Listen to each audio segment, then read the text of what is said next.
You are holding something old, cool to the touch, beautiful. You have no idea it was designed to kill you. That is the premise of this investigation, not superstition, not folklore passed down through centuries of embellishment. 10 ancient objects with documented body counts and a question that modern science has only partially answered. Why do these things keep killing the people who find them? The answer is not because they're cursed. The answer is stranger than that. These objects have second functions, functions that were either known to their creators and forgotten, or never understood in the first place. A diamond that operates as a semiconductor. A tomb that operates as a biological weapon. A pair of bronze horns that may function as an acoustic trigger for mass aggression. A ring that was used as a legally binding contract with a god. Each of these things has killed. Each of the deaths is documented. And in case after case, the official explanation, bad luck, confirmation bias, coincidence, quietly stops working when you line up the facts in order. Start counting. On the night of April 9th, 1939, a young musician pressed a 3,000-year-old piece of silver to his lips in a darkened museum in Cairo. The building's electricity had failed minutes before the broadcast was set to begin. British Broadcasting Corporation technicians scrambled with candles, checking cables, adjusting microphones. 150 million people across the globe were already tuned in and waiting. He blew. The sound that came out traveled instantly to every radio receiver on Earth. The two instruments he played, one silver, one bronze, recovered from the burial chamber of the boy Pharaoh and silent for over 3,000 years, had an official function: military signaling. Each produces exactly two notes, a root and a fifth. That is precisely enough to transmit unambiguous commands across a battlefield without confusion. You don't need melody, you need clarity. The silver instrument cracked apart during rehearsal, not from decay, not from the grip of the musician's hands. It simply fractured under the vibration of its own sound, as if whatever it had been holding in for 30 centuries released all at once. A replica was sourced. The broadcast continued. 5 months later, Germany invaded Poland. One coincidence is easy to dismiss. It happened 4 more times. In June of 1967, another performance in Cairo. 12 days later, the Six-Day War erupted. In 1990, a museum staff member played the instrument during a routine inspection. The Gulf War followed within weeks. In 2011, an employee played the bronze instrument in a storage room. 1 week later, the uprising in Tahrir Square began. The bronze instrument was stolen during the riots. It was returned 3 months later, wrapped in newspaper. No note, no explanation. Mohammed El-Biali, Egypt's head of archaeological sites, stated publicly that museum staff now require explicit authorization before touching either instrument. He gave no reason why. In 2016, an acoustic study confirmed something that gives all of this a different shape. In an enclosed space, these instruments produce standing waves at frequencies associated with disorientation, elevated heart rate, and heightened aggression. The geometry of the bells, the length of the tubes, the specific ratio of metal thickness, all of it points in one direction. Whether that direction was intentional is a question the study declined to answer. The British Broadcasting Corporation's internal file on the 1939 broadcast is still accessible in the London Archive. It contains a single annotation, added sometime after September of that year. The annotation reads, "Anomalous event." Nothing follows it. The official position is synchronicity. Confirmation bias. The world is always at war somewhere. The instruments have not been played since 2011. In 2025, researchers at the University of Pennsylvania announced that a modified compound derived from a fungal strain had increased the kill rate of leukemia cells by a factor of 100. The compound came from a 3,000-year-old Egyptian tomb, the same tomb that killed the people who opened it. That is the actual story of the Pharaoh's curse. The burial chamber, designated KV62 in the Valley of the Kings, sealed in 1323 BCE and opened on November 4, 1922, contained over 5,000 artifacts and something the excavation team had no way to see. Lord Carnarvon, the British aristocrat who funded Howard Carter's expedition, entered the tomb and died 4 months later. Pneumonia, following an infected insect bite. At the precise moment of his death in Cairo, the city's electric grid failed completely. His dog, 4,000 miles away in England, reportedly died at the same hour. Howard Carter, the lead archaeologist, the man most exposed to the tomb's interior, lived another 17 years. That asymmetry is the key to the whole case. A decade after Tutankhamun's discovery, archaeologists opened the burial chamber of the Polish king Casimir IV in Krakow. 12 scientists entered. 10 died within months of each other.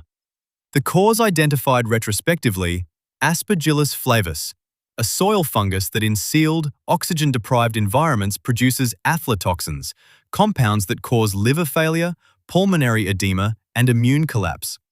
The brown patches on the walls of the Tutankhamun burial chamber are not pigment degradation.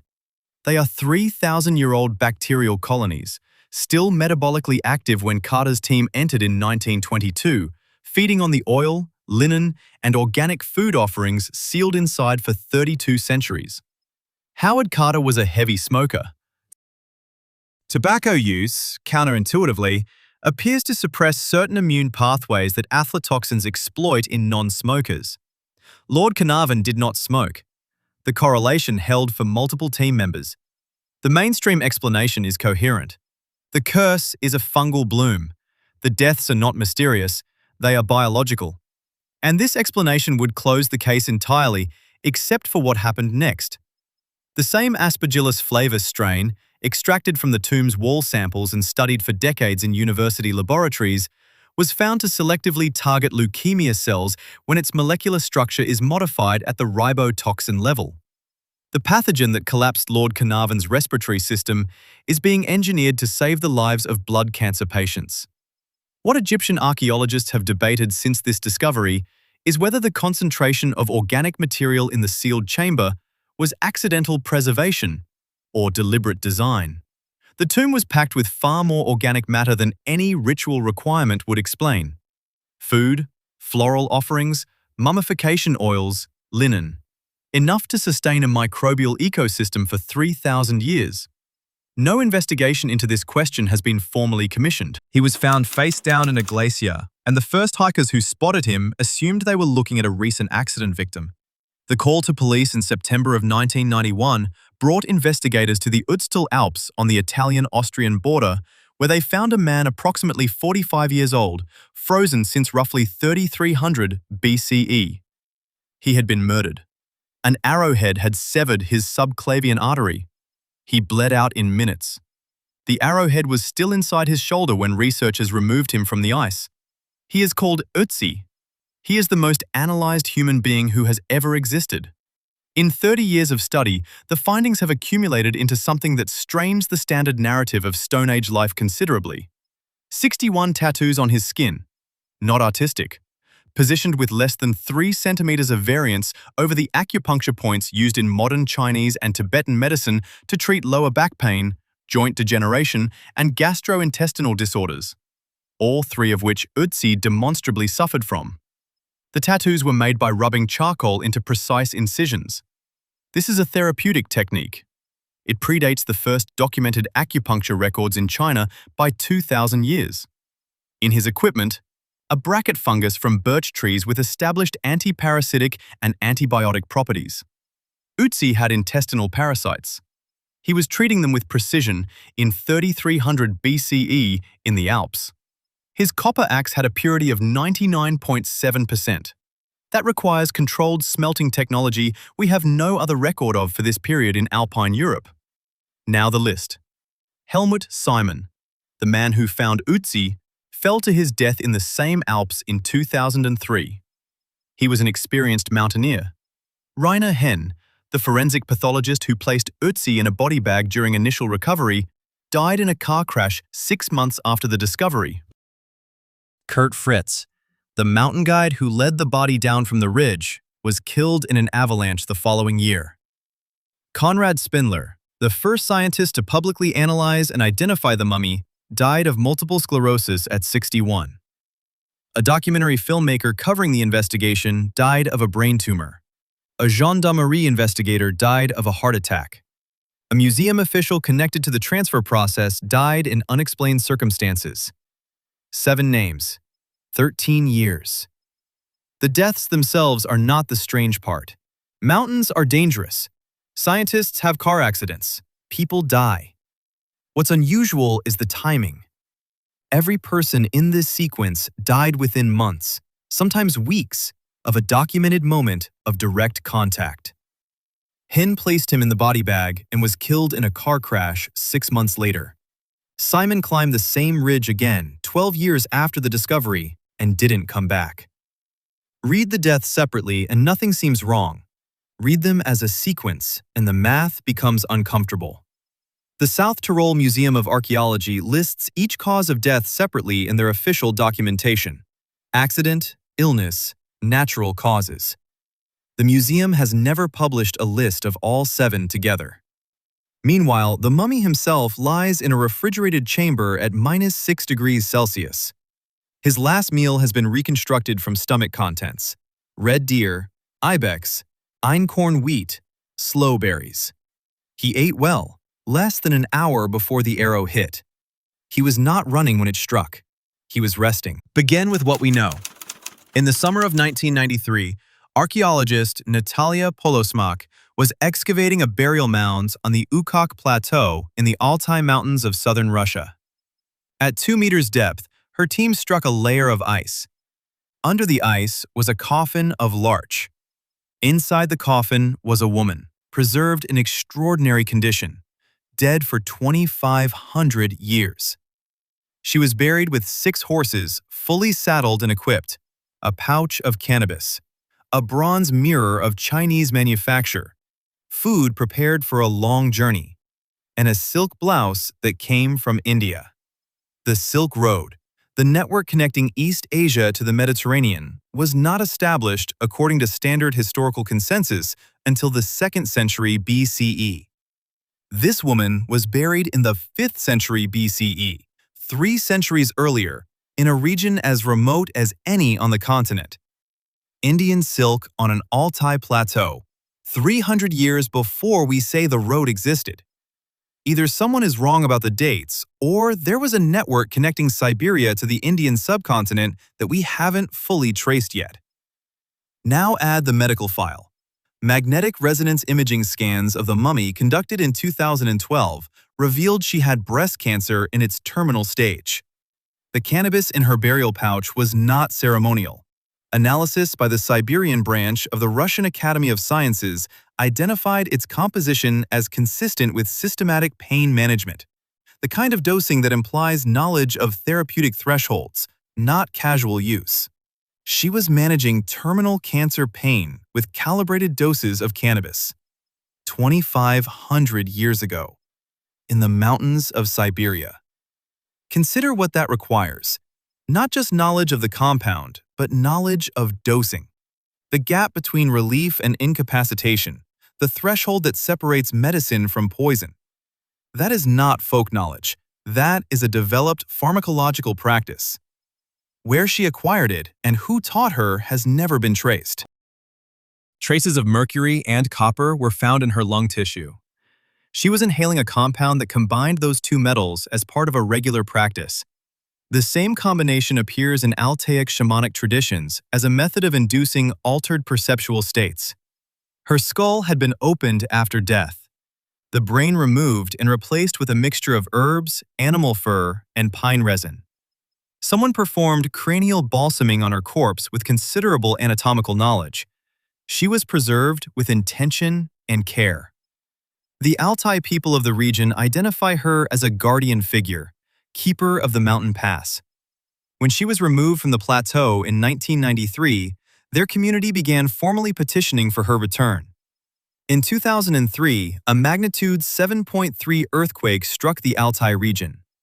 The Russian government moved her to a purpose-built mausoleum in Gorno-Altaysk. She was not returned to the plateau. The earthquakes continued. You cannot visit the most dangerous burial site on Earth. The Chinese government will not allow it. Not because of logistics, not because of conservation constraints, Because of the mercury.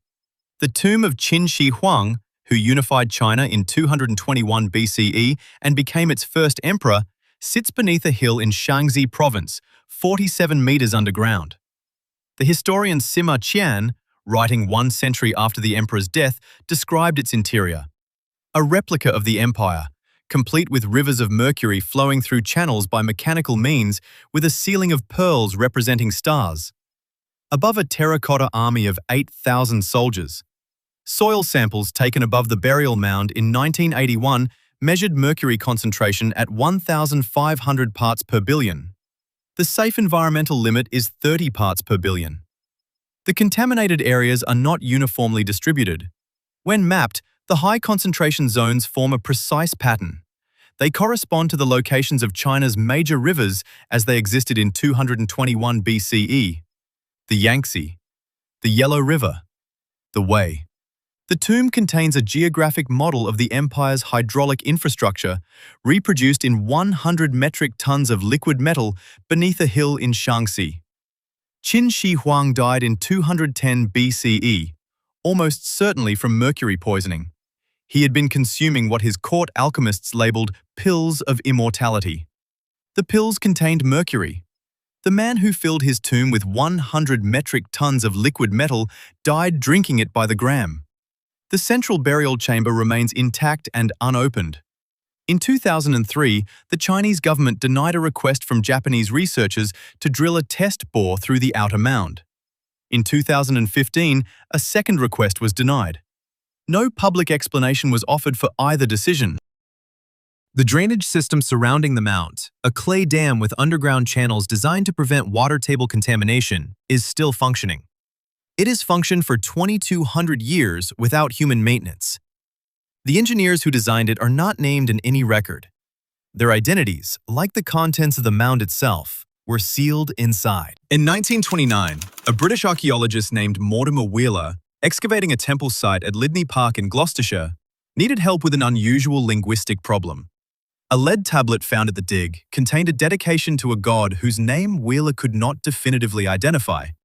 He needed an expert in Romano-British divine etymology. He wrote to J.R.R. Tolkien.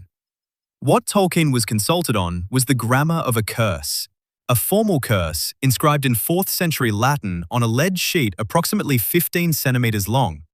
The text read, in part, "Among those who bear the name Senesianus, do not allow health until he brings the ring to the temple of Nodens." The ring in question had been found 110 kilometers away, in a field near the Roman town of Caliva Atrebatum, modern Silchester, in 1785. A large gold signet ring, 12 grams, 10-sided, an engraving of Venus on the face. On the inner surface, crudely engraved with visible signs of alteration, Senesianus, live in God. The name Senesianus appears in almost no other Romano-British record. It is a statistically improbable coincidence for it to appear twice, on a ring and on a curse tablet, authenticated independently, 110 kilometers apart. The obvious reading is that these objects belong to the same event, a theft, a curse, and a panicked attempt by the thief to neutralize it. Silvianus lost the ring. He filed a legal contract with the god Nodens, half the ring's value pledged to the deity in exchange for the thief's ruin until the ring was returned. Senesianus, apparently aware of this, had new lettering carved into the gold, attempting to overwrite the pagan curse with a Christian blessing. Consider the thief's behavior. Senesianus had a gold ring worth more than most people earned in a year. The rational move for any thief is to melt down the metal and sell it in unmarked form. He didn't melt it. He paid someone to engrave new words into it instead. A Christian blessing laid over the pagan inscription, as if the new god might override the old contract. That is not greed working. That is the behavior of a man who believed the object was watching him, and that walking away without neutralizing it was not an option. The ring was never returned to the temple. It passed through English estates for centuries, and now sits in a glass case at the Vine in Hampshire, open to the public on weekdays. Tolkien never formally confirmed that this ring inspired his fiction. The parallels are not subtle.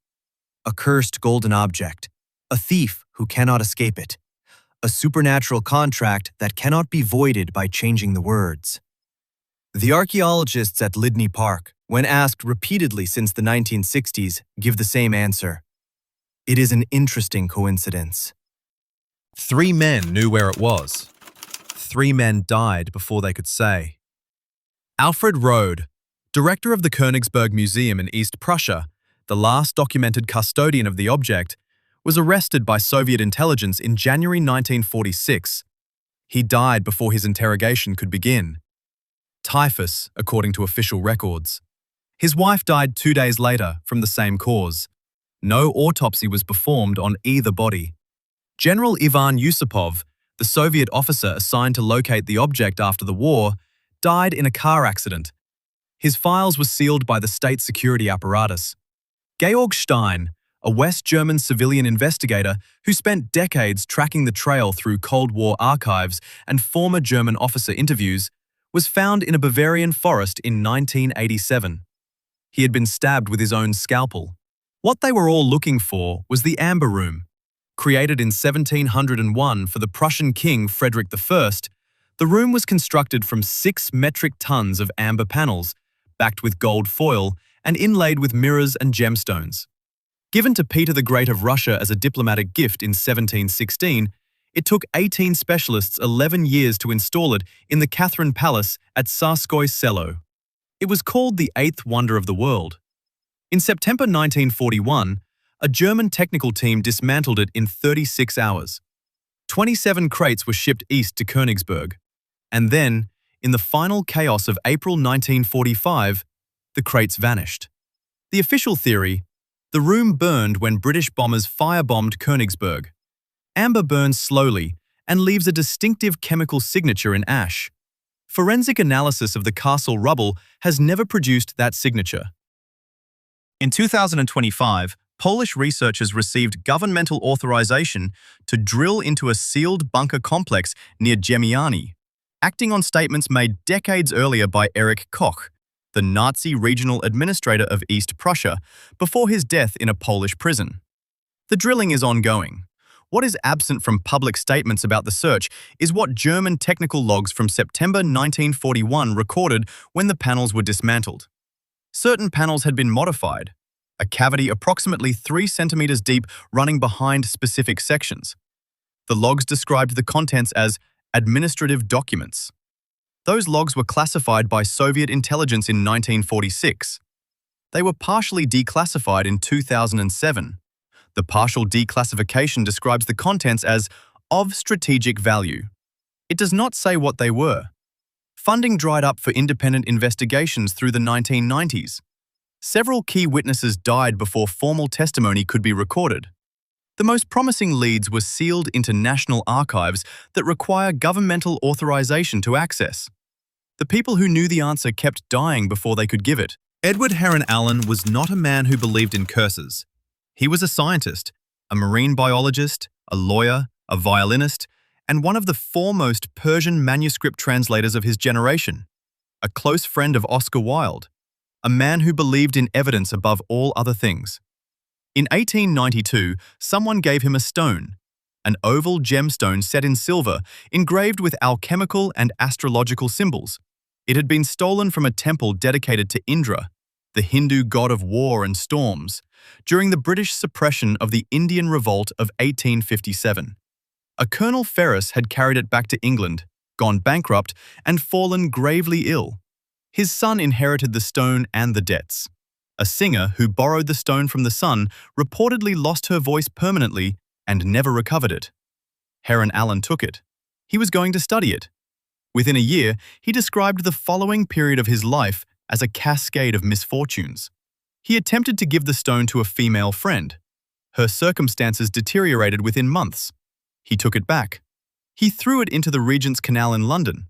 3 months later, a dredger pulled it from the water and returned it to him. At that point, Edward Heron Allen, the man of evidence, had it placed in a bank vault. He wrote a sealed letter to accompany it, instructed that it not be opened for 3 years after his death, and donated both to the Natural History Museum in London in 1943. The stone was to be enclosed in 7 progressively smaller nested boxes. The innermost held the stone. The letter was unsealed in 1946. It described the stone's history in careful, rational terms. It ended with the following sentence: "Whoever shall then open it shall first read out this warning, and then do with the jewel as it seems good to them." The museum catalogued the stone eventually, placed it in secure storage. In 2004, curator John Whitaker was transporting it to an exhibition in Yorkshire when his vehicle was caught in an abnormally severe storm on the road. The same week, he underwent surgery to remove kidney stones. He told journalists afterward, "Whether or not there's anything to it, it makes you think. There is one more detail. This stone is not a sapphire. It is an amethyst." Colonel Ferris was not a gemologist. He called it a sapphire, the name entered circulation, and it has been wrong ever since. The actual stone is a large oval amethyst with 2 carved scarab beetles on its silver setting. Scarabs are the ancient Egyptian symbol of rebirth. The 7 boxes are in the museum's storage room in London. The wax-sealed letter is in the archive. The stone is available for formal researcher access. Almost no one has asked. It is written in the chronicles of the Mughal Empire. "He who owns this diamond will own the world, but will also know all its misfortunes. Only God or a woman can wear it with impunity." Whoever wrote that down was not composing poetry. They were recording a pattern they had already observed over several generations. The Koh-i-Noor, Mountain of Light in Persian, is a diamond of 105.6 carats with a verified ownership history stretching back to 1526. Every male ruler who possessed it after that date died in circumstances that were, at minimum, catastrophic. Shah Jahan, who built the Taj Mahal, was overthrown by his own son and spent his final years in captivity, permitted to see the Taj Mahal only as a reflection in a small mirror because he could no longer walk to the window. Nadir Shah, the Persian ruler who extorted the stone from the Mughal emperor by threatening civilian massacre, was assassinated 8 years after taking it. Ahmad Shah Durrani, who received the stone next, died from a disease that destroyed his face. His grandson was blinded by a political rival. In 1849, the East India Company removed the diamond from an 11-year-old boy. Maharaja Dalip Singh, last of the Sikh Empire, signed the Treaty of Lahore under conditions that can only be described as coercion. The treaty contains 10 numbered clauses.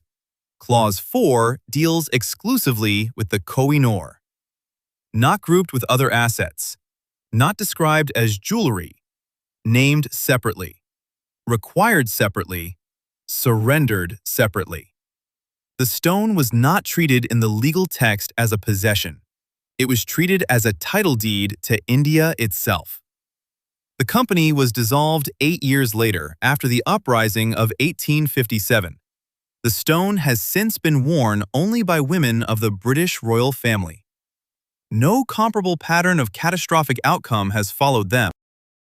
The female immunity clause, described in what are supposed to be the original Mughal chronicles, cannot be traced to any pre-British source. The earliest reference to it appears in a colonial administrator's notes from 1851, 2 years after the Treaty of Lahore. Personally, I think that clause was invented retroactively. Someone needed an explanation for why Queen Victoria, and not her husband Prince Albert, was wearing something that had killed every previous male owner. They found one, and they placed it in the historical record after the fact. 4 countries currently claim the stone: India, Pakistan, Iran, and Afghanistan. Each has submitted formal requests for its return. Each request has been declined. In 2023, King Charles III received a cancer diagnosis during preparations for his coronation. The timing was noted in Indian media. The British Foreign Office did not comment. It glows red. A blue diamond.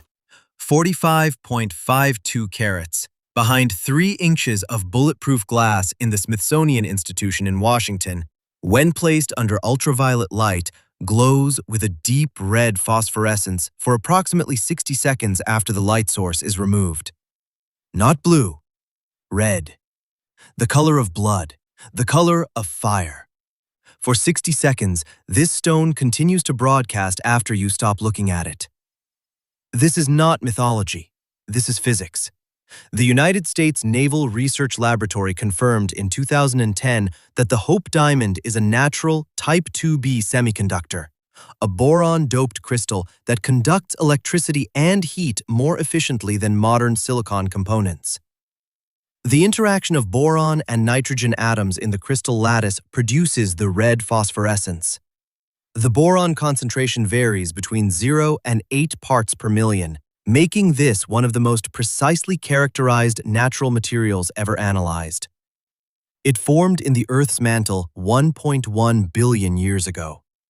It was mined from the Kollur mines of India and purchased by a French merchant named Jean-Baptiste Tavernier, who sold it to King Louis XIV in 1666. The legend says Tavernier was torn apart by wolves in Russia. This is almost certainly not true.